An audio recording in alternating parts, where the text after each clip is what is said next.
আসসালামু আলাইকুম ভিউয়ার্স, আরেকটি গুরুত্বপূর্ণ সংবাদ সেটি হচ্ছে যে ইংল্যান্ডের ড্রাইভিং টেস্টের ক্ষেত্রে যে সময় সেটি 6 মাস থেকে কমিয়ে 7 সপ্তাহের মধ্যে নিয়ে আসার চেষ্টা করছে সরকার। অর্থাৎ বর্তমানে কেউ যদি ড্রাইভিং টেস্টের পরীক্ষা দিতে হয় তাহলে 6 মাস পর্যন্ত তাকে অপেক্ষা করতে হয়। সেই সময়টিকে কমিয়ে আনার জন্য সরকার চেষ্টা করছে এবং 2026 সালের ডিসেম্বরের মধ্যে সেই সময়টি কমে আসবে এবং সেই পরিকল্পনা নিয়েছে। সেটি নিয়ে নিউজ হয়েছে বিবিসি সহ বিভিন্ন সংবাদ মাধ্যমে। সেই সংবাদটি একটু পড়ে শোনাবো আপনাদেরকে। ইংল্যান্ডে গাড়ি চালানোর লাইসেন্স পেতে প্রায় 6 মাস ধরে পরীক্ষার জন্য অপেক্ষা করতে হচ্ছে।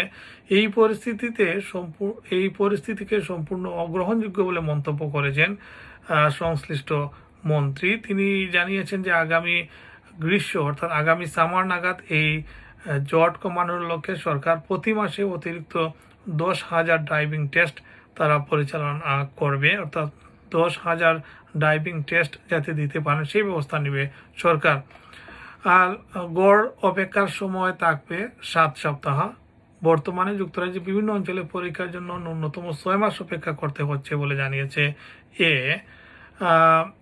আর সেটি 2026 সালের সামার নাগাদ গড় অপেক্ষার সময় কমিয়ে 7 সপ্তাহে নিয়ে আসবে। তবে এই পরিকল্পনা অনুযায়ী তার পূর্ব ঘোষিত লক্ষ্য থেকে প্রায় 8 মাস পিছিয়ে পড়েছে। অর্থাৎ সরকার যে ঘোষণা দিয়েছিল এর আগে সেটি থেকে 8 মাস পিছিয়েছে already. Driver and medical standard agency DBSA আগেই জানিয়েছে তারা 2024 সালের মধ্যে গড় অপেক্ষার সময় 7 সপ্তাহে নামিয়ে আনবে।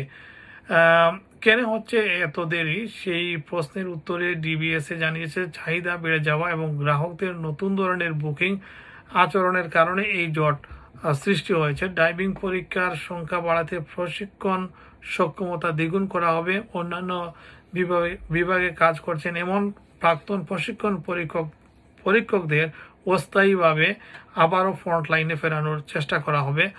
যারা পরীক্ষার দায়িত্বে রয়েছেন তাদের জন্য অতিরিক্ত কাজের ক্ষেত্রে ওভারটাইম ইনসেন্টিভ চালু করা হবে। পরীক্ষার বুকিং প্রক্রিয়া সহজ করতে নতুন পরামর্শ ও পরিকল্পনার ঘোষণা আসছে শীঘ্রই। 2023 সালের record 19.5 million driving test booking করা হয়েছিল, যা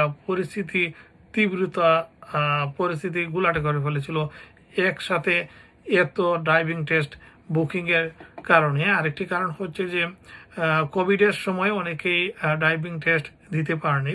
সেই সময় হাজার হাজার পরীক্ষার্থীর সেই ড্রাইভিং টেস্টের পরীক্ষা পর্যায়ক্রমে চলে আসায় সেই জটটি লেগে আছে। সেটি কমিয়ে আনার জন্য সরকার চেষ্টা করছে। ধন্যবাদ সবাইকে।